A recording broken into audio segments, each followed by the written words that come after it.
Bonjour et bienvenue à votre bulletin de nouvelles de Masquinongé Média, semaine du 25 mai. Mon nom est Marie-André Dupéré et j'ai le plaisir d'animer cette émission cette semaine.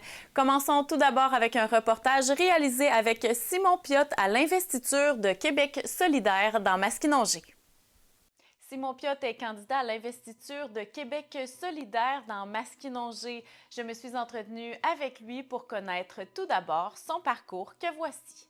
Moi, j'ai étudié en technique d'éducation en service de garde, donc j'ai été éducateur en garderie. J'ai été directeur de CPE pendant de nombreuses années, directeur par intérim aussi en relève aux CPE qui sont en difficulté.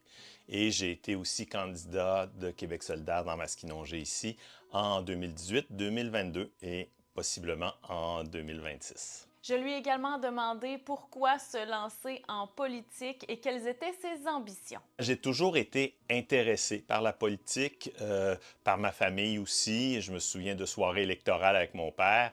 Mais à l'âge adulte, il n'y avait pas de parti auquel je m'identifiais. Le Parti québécois était autre chose que le Parti québécois de 1976. Et donc, je votais pour le Parti québécois, mais sans vraiment grande conviction pour m'impliquer.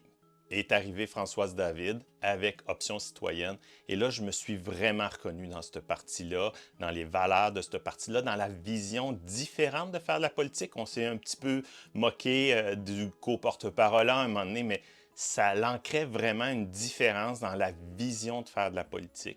Et ça m'a beaucoup attiré. Donc, je me suis impliqué, d'abord en posant des pancartes, après ça en ayant des rôles, différents rôles dans les comités électoraux, jusqu'en 2018, me dire, ben, j'ai le goût de me lancer. Je suis venu m'installer ici dans Masquinongé parce que je suis de Montréal, mais à vrai dire, je ne me suis pas installé immédiatement dans Masquinongé. J'ai d'abord fait la campagne en 2018 parce qu'il n'y avait pas d'autres candidats locaux pour le faire. J'aurais cédé ma place à ce moment-là.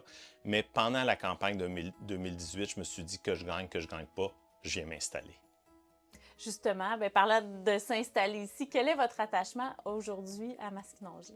Il est grand parce que la région m'a adopté, j'ai adopté la région, j'ai découvert une réalité complètement différente avec un œil de celui qui arrive aussi. Hein. Je ne suis pas né ici, mais en même temps, ça me permet d'avoir une sensibilité sur un œil nouveau, sur ce que c'est la vie en région, de m'apercevoir aussi de la frustration que ça peut être de recevoir des nouvelles de la circulation sur le pont Jacques-Cartier, mais on s'en fout, vous m'excuserez. Mais donc, cette réalité-là régionale, je l'ai appris, je la ressens. Toute la notion des agriculteurs aussi, c'est quoi la réalité de la vie rurale. Et le fait que j'ai été candidat m'a permis d'être en contact rapidement avec ces personnes-là, de comprendre leur réalité, de leur parler, de les écouter. Donc, cet ancrage-là dans la région, je le sens bien. J'ai voulu connaître les principales valeurs du parti auquel il s'identifie le plus et voici sa réponse à ce sujet. Je vous dirais qu'il y en a deux majeures. C'est la justice sociale. Je trouve que présentement, en plus, là, même depuis le début de mon implication, l'écart de richesse devient incroyable, c'est odieux même, et l'environnement. J'ai toujours eu une sensibilité pour l'environnement. Déjà au cégep, je faisais partie du comité écologique. Et là, présentement, ben, j'ai deux petites filles et j'aimerais ça qu'elles puissent profiter de cette planète-là dans la même beauté que moi, j'ai pu en profiter. En terminant, je lui ai demandé de nous dire un petit mot à ses téléspectateurs et aux gens qui pourraient voter pour lui à l'automne. Je pense que Québec solidaire peut offrir quelque chose qui est, comme je l'ai dit tout à l'heure, différent, qui va rejoindre les valeurs de plusieurs personnes dans leur quotidien. L'environnement, tout le monde en est sensible. Rendu à l'urne, on se demande si c'est vraiment le plus important, mais pourtant, c'est l'air, c'est notre espace de vie. Et je pense qu'en votant pour Québec solidaire aussi dans Masquinongé, on ne peut pas perdre. On ne peut pas perdre parce que d'abord, on va avoir un député qui va vraiment vouloir changer le mode de scrutin, arrêter d'avoir une Mauricie qui est 100% dans un parti ou 100% dans l'autre, malgré que le fait que la population ne vote pas à 100% pour ce parti-là. Donc, vous aurez un député qui travaillera au changement du mode de scrutin. Et si, malheureusement, Québec solidaire n'était pas au pouvoir, mais vous aurez un député qui sera le porteur des citoyens qui ne sont pas en accord avec les décisions du gouvernement, avoir une opposition régionale qui sera forte parce que j'aurai à cœur la région.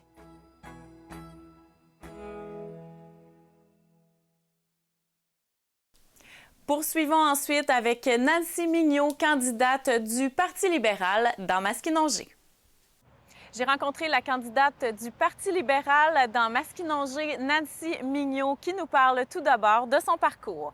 J'ai fait mes débuts comme conseillère municipale à Saint-Étienne-des-Grès. Après 4 ans, les citoyens me sollicitaient pour me présenter à la mairie. Donc, j'ai eu un mandat de 4 ans comme mairesse à Saint-Étienne. Et puis, ces 4 ans-là ont été fort enrichissantes, m'ont permis de comprendre un peu la dynamique municipale. Et en même temps, à travailler avec les 17 municipalités ainsi que la MRC, ça m'a permis vraiment d'aller voir c'est quoi la réalité des autres. On a des petits villages, on a des grandes municipalités, puis on a la ville de Louisville qui est qui est une ville, qui est quand même beaucoup plus grande. Donc, ça m'a permis de voir qu'on a beaucoup de similitudes finalement. Donc, ça fait de moi une candidate qui va pouvoir bien défendre les municipalités puis être une voix forte pour eux à Québec. J'ai voulu savoir pourquoi il était important pour elle de s'impliquer en politique. Quand j'étais jeune, on suivait un peu la politique. Mes parents étaient de fervents des amateurs de politique. Donc, on a été mis très rapidement à suivre un peu qu'est-ce qui se passait. Puis, à quelque part, moi, je trouve ça intéressant parce que c'est notre avenir, hein? Alors, de fil en aiguille comme ça, ça m'a toujours suivi. Puis, quand j'ai décidé d'aller comme mairesse, je me disais, il faut faire nos classes. Si un jour on veut faire de la politique à un niveau plus élevé, il faut commencer en bas de l'échelle. Puis, c'est un des objectifs pour lesquels je veux aller en politique provinciale. Je veux travailler avec les citoyens de Maskinongé. Je veux être leur voix forte. Les gens me connaissent, les gens savent que je vais être capable de défendre puis d'avoir les arguments nécessaires pour que Maskinongé puisse se démarquer tout au long de mon parcours professionnel comme députée provinciale. Elle nous parle également des valeurs du parti auquel elle adhère. Ce qui fait que j'ai décidé d'y aller, c'est vraiment l'arrivée de Charles Milliard. Les 5 enjeux qu'il a mis en avant-plan me rejoignent énormément. Donc, on avait les municipalités, on avait la construction de logements. D'ailleurs, le parti a fait une annonce dernièrement, donc pour donner un coup de main aux jeunes acquéreurs de nouvelles maisons. On avait aussi tout le volet au niveau des PME. Donc, on veut faciliter la reddition de contrats, travailler main en main avec les PME. Donc, c'est tous ces enjeux-là qui sont venus me chercher puis qui m'ont dit, écoute, je pense que je pourrais travailler avec M. Milliard puis aussi amener un vent de renouveau au Parti libéral. Moi, je suis une fille qui est honnête, je suis une fille qui est transparente, puis moi, je suis une fille qui est droite. Donc, moi, on n'est pas garant du passé, mais je pense qu'on est garant du futur. Puis moi, je veux faire partie du futur pour le Parti libéral. En terminant, la voici qui dit un mot à la population en vue des prochaines élections. Je connais les enjeux de notre territoire. On en a plusieurs. Je pense qu'il ne faut pas oublier aussi les services de proximité. Je pense au transport collectif et adapté de la MRC. On a des organismes qui ont besoin d'avoir une voix forte. J'ai un bagage comme gestionnaire. J'ai été 24 ans comme directrice générale de Technosciences Mauricie, Centre du Québec, Laurentide-Lanaudière. Donc, toute l'expérience que j'ai des dernières années va permettre aux citoyens d'avoir une voix forte. Et moi, je veux travailler pour eux, non pas pour moi. Je suis là pour eux. Et j'ai le plaisir de ne pas animer seule. J'ai Stéphane avec moi en studio. Bonjour. Bonjour Marie-André, ça va bien? Super bien, toi? Oui, très bien, merci. On commence avec un peu de sport d'hiver. Là, vous allez dire, il est en retard des nouvelles, mais non, parce qu'on n'est jamais en retard dans les nouvelles pour remercier des bénévoles. Et c'est la municipalité de Maskinongé qui a tenu, via une publication Facebook, à remercier les gens qui ont participé à faire des glissades à même la montagne derrière la rue Paquin. Donc, cette activité n'aurait pu être possible sans de précieux bénévoles et partenaires qui ont participé à la convection et l'entretien, pas convection, confection. Convection, c'est d'autres choses. Confection et l'entretien des glissades tout au long de l'hiver. Donc, on prend le temps de remercier, entre autres, Steven Drainville, qui s'implique année après année, sans compter ses heures, pour entretenir les glissades et assurer les bonnes conditions de glisse. Et on remercie également le club d'autoneige de Saint-Barthélemy qui a accepté de participer à la confection et à l'entretien des glissades. Hein? C'est le fun de glisser l'hiver. Certainement. On a besoin de gens, de bénévoles. Oui. J'adore glisser. Moi, j'ai encore mon cœur d'enfant. Oui. Tu te blesses-tu en glissant des fois? Ou, quand je glisse avec rien, puis sur le ventre, puis je pogne un bout de glace, oui, j'ai encore le bleu. Hein? Un petit peu. Ah, t'as un petit bleu. Un gros bleu. On continue dans les sports d'hiver. Le patinage artistique. Ouais. Toi qui étais une artiste dans l'âme, là. Oui, bien, mon père faisait des patinoires l'hiver sur le jardin d'été, donc je patinais de façon... Mais tu n'as pas été dans un club de patinage artistique. Mais on en a un à Louisville, le club de patinage artistique de Louisville. Et on félicite Caroline Sereda, qui a reçu le trophée bénévole régional de la Mauricie, quand même, lors du congrès de patinage Québec qui s'est déroulé à Bromont. Donc, un bel honneur pour cette dame. Donc, bravo, Madame Caroline Sereda. On retourne à Masquinongé. On parlait de bénévoles. On a fait une publication justement pour les remercier dans le cadre de la semaine de l'action bénévole. On a tenu à remercier les personnes qui s'impliquent dans la communauté. Grâce à vous, nous pouvons offrir plus de services à nos citoyens et ainsi dynamiser notre milieu. Vous donnez de votre temps sans compter vos heures. Vous savez innover en utilisant les ressources mises à votre disposition. Le plus important est que vous faites du bien aux personnes autour de vous par vos actions. Merci à vous. Hein, c'est-tu bien dit, ça? Hein, bravo. On parle maintenant de la MRC de Masquinongé. Tu es une fille créative et innovante. Oui. Comment tu fais preuve de créativité dans ta vie? Aussitôt que les enfants sont couchés, je suis bien créative. Dis de même, c'est bizarre. Dans tes loisirs? Oui, dans mes loisirs. Oui. Je fais de la peinture, je fais des bougies. Puis dans ton travail, comment dans tu mon fais ça? travail, oui, ben j'ai la chance d'avoir un bon boss qui me laisse créer dans mon travail. C'est moi, ça. C'est lui. Donc, c'est ça. Et on a eu la bonne idée à la MRC Masquinongé de souligner la Journée mondiale de la créativité et l'innovation. Je ne savais pas qu'il y avait une journée pour ça, moi.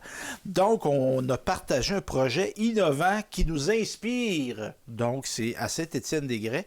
On parle de la technologie Wagabox, développée par l'entreprise française Waga Énergie, qui transforme le biogaz issu des déchets en gaz naturel renouvelable injectable dans les réseaux. Un procédé qui est breveté et unique, qui séduit de plus en plus d'acteurs publics et privés. Sa déclinaison canadienne lancée en 2021 s'impose aujourd'hui comme un modèle de développement rapide, durable et local. La première installation de Wagabox Canada a d'ailleurs été construite à Saint-Étienne-des-Grès chez Énercycle. Donc, c'est quand même quelque chose qui est très innovant et présent dans notre milieu. Très intriguant, ça donne envie. Oui. Donc, récupérer le biogaz quand même issu des déchets. Pas une mauvaise idée de nos jours. C'est d'économie circulaire, on pourrait dire. On parle maintenant de la municipalité de Masquinongé. On trouve important de souligner les réussites accomplies par les entreprises locales. Donc, il y a quelques semaines, il y a une entreprise de Masquinongé qui s'est démarquée en se voyant remettre 2 prix lors du Gala des sommets qui était organisé par la Chambre de commerce. On parle de la pharmacie Family Extra Chantal-Gaboury qui a reçu un prix dans la catégorie services aux individus, commerce de détail et restauration, et un autre comme entreprise d'année.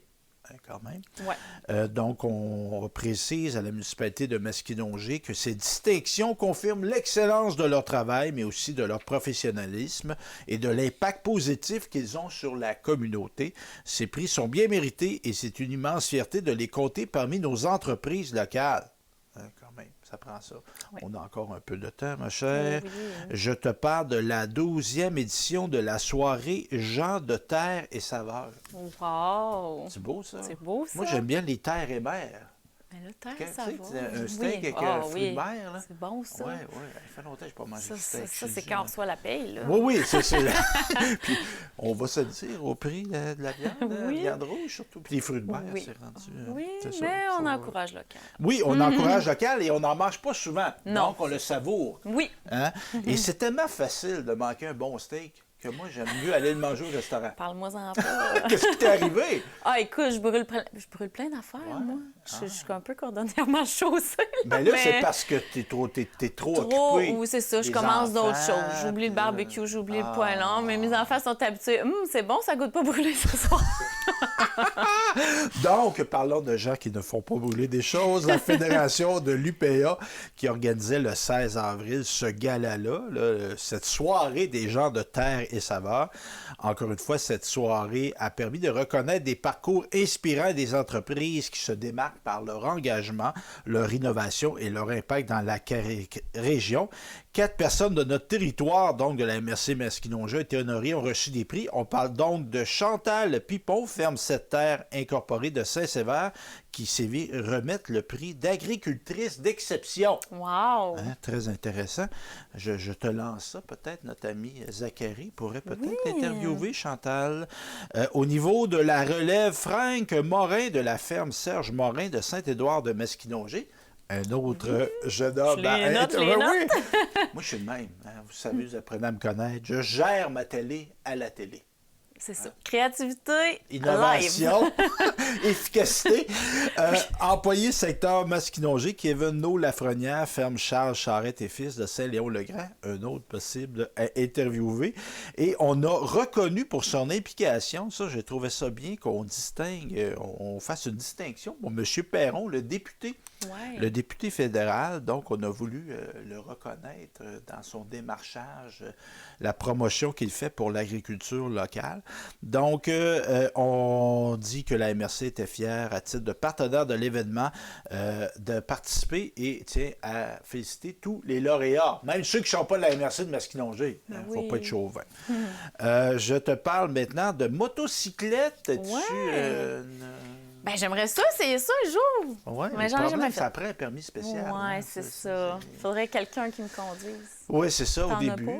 Non, moi, je n'ai pas. J'ai jamais fait de moto de ma vie, moi. Non? Mais non. Ah, un projet peut-être? Ben oui, mais pour découvrir, tu sais, les belles routes et petits chemins de Merci de Masquinongé, c'est agréable, la moto. Certainement. Ça a un apport touristique très important aussi, on va se le dire. Ouais. Mais c'est ça, un jour peut-être. Donc, on a la Société d'assurance automobile du Québec qui a fait une communication, donc des nouvelles mesures pour prévenir les comportements à risque. Oui, parce que l'été s'en vient ouais. aussi, là. Les comportements à risque sur nos routes et mieux encadrer la sécurité des motocyclistes. Donc, c'est à partir du 15 juin qui a été mis en place le zéro alcool pour les 24 premiers mois d'expérience de conduite lors de l'ajout de la classe 6A, 6B et 6C au permis de conduire. C'est pas fou. Et interdiction aussi de conduire une moto à risque pour les titulaires de permis d'apprenti conducteur et pour les 24 premiers mois de détention du permis de conduire. Par ailleurs, la Société d'assurance automobile du Québec ajoute que les mesures suivantes pour tous les conducteurs entrent également en vigueur, soit la suspension immédiate du permis de conduire pour une période de 16 jours à la suite d'une infraction à l'article 327 du Code de sécurité routière. On parle de vitesse ou action imprudente, et ce pour toutes les classes de permis de conduire. Et on ajoute aussi zéro alcool pour le permis d'apprenti conducteur lors de l'ajout d'une classe. Je cite M. Charette, ministre des Transports.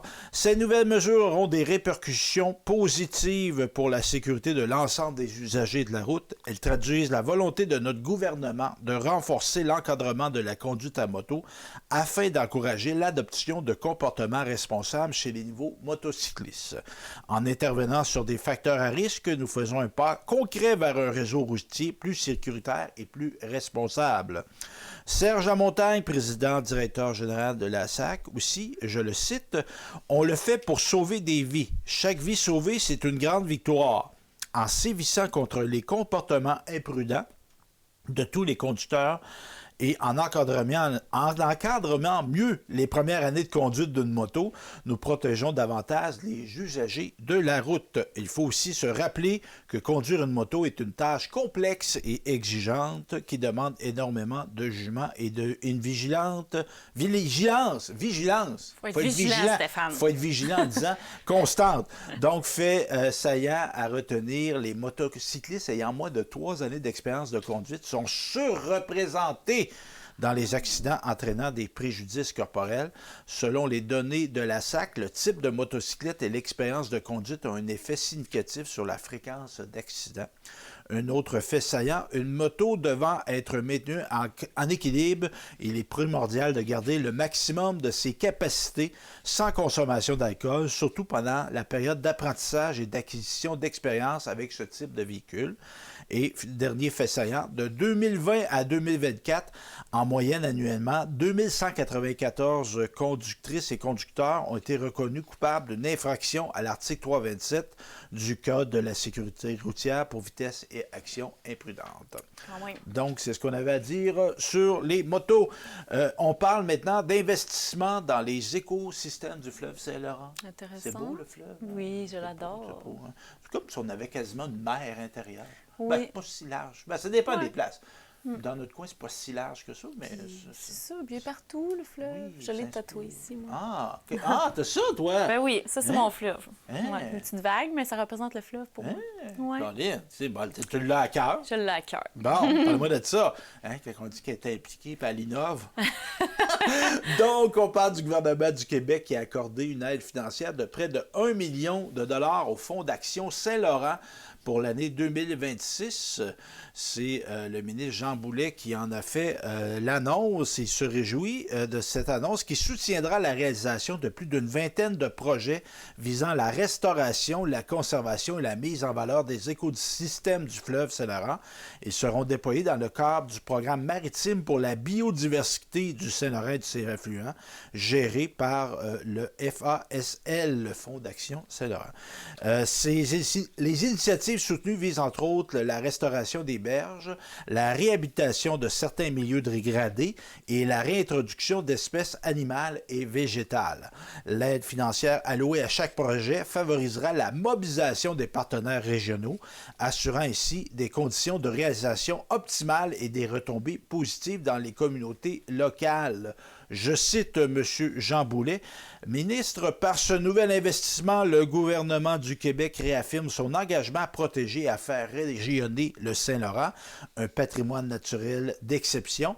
En soutenant des projets concrets sur le terrain, nous contribuons activement à la vitalité des écosystèmes marins tout en appuyant les communautés qui en assurent la préservation au quotidien. » On cite également M. Frédéric de Beaumont, qui est directeur général du Fonds d'action Saint-Laurent. Le Fonds d'action est fier d'administrer le programme maritime pour la biodiversité du Saint-Laurent et de ses affluents, une initiative structurante pour la résilience de notre fleuve et de ses habitats aquatiques. Nous remercions le gouvernement du Québec pour sa confiance qui nous permettra de soutenir de nombreux organismes de terrain dans leurs efforts de restauration des habitats du Saint-Laurent. En ciblant ces écosystèmes essentiels, le programme agit directement pour améliorer la biodiversité et favoriser la santé à long terme de notre fleuve. Concernant justement cet investissement de 1 million de dollars, quelques faits saillants, cette aide financière s'inscrit dans la continuité de la stratégie maritime du Québec qui prévoit des investissements totalisant 150 millions d'ici 2030, dont presque 22 millions pour l'année 2025-2026. Notons que depuis 2020, le soutien du gouvernement du Québec a permis la réalisation de 194 projets dans le cadre du programme géré par le Fonds d'action Saint-Laurent. Et ce fonds-là, justement, est un organisme à but non lucratif voué à la conservation des écosystèmes et du patrimoine, ainsi qu'au maintien des usages du fleuve et de son golfe. Il soutient des projets de préservation, de réhabilitation, de mise en valeur, ainsi que des initiatives axées sur l'éducation et la sensibilisation. Donc, des gros investissements pour protéger nos écosystèmes, ma chère Marie-André. Eh bien, merci beaucoup, Stéphane. Merci d'avoir été là. Et un numéro pour te rejoindre ou une adresse courriel? En effet, j'ai le plaisir, d'être le dévoué chroniqueur de Marie-André dans ce bulletin de nouvelles, mais je suis aussi le directeur général de Masquinongé Média. Donc, vous avez des questions, des interrogations, des sujets de reportage, des sujets d'émission. Vous voudriez présenter un projet d'émission, parce que c'est ça, Marie-André, une télévision communautaire, Oui. une télévision pour la communauté. Donc, vous avez un sujet qui vous passionne, vous voudriez en faire une émission. Bien, on est là pour vous. Ça coûte rien. Pas parce que ça coûte rien, mais c'est parce qu'on a du financement pour le faire. Donc, n'hésitez pas à me contacter directement au 418-654-8486. Eh bien, merci à toi de nous avoir accompagnés pour ce bulletin de nouvelles et merci à vous à la maison d'avoir été là, fidèles auditeurs. On se retrouve la semaine prochaine pour le bulletin du 1er juin. Merci beaucoup d'avoir été là à Masquinongé Média.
tout le monde, ici Daniel Grenier pour vous parler des télévisions communautaires autonomes. Pourquoi? Parce que c'est important et que, même sans l'aide d'un magicien, elles risquent de disparaître. Yeah! J'adore les jokes de magie. Je vais continuer. Yes! La première fois que j'ai fait une entrevue à la télévision, c'était à la télévision communautaire des Bois-Francs. Oui, moi et mon groupe d'humour, nous avions fait une entrevue et même 2 sketchs. Bon, là, j'entends des gens dire à la maison « Hey, montre-nous-en un bout! Montre-nous-en un bout! » Ah, non! Bon, OK, un petit extrait. Wow! Là, ça va faire m'appeler la police, vous allez avoir une amende. Il y aura qu'à apporter des peanuts aussi! Avec des bonnes pistachios! Grâce à cette expérience, j'ai appris que faire de l'humour devant personne, ça rit moins. 42 télévisions situées dans 15 régions administratives du Québec. Elles parlent des enjeux locaux et font rayonner les citoyens en leur donnant accès à un média accessible. Je la savais par cœur, celle-là. Ensemble, encourageons les télévisions communautaires autonomes. Ah, ça roule encore?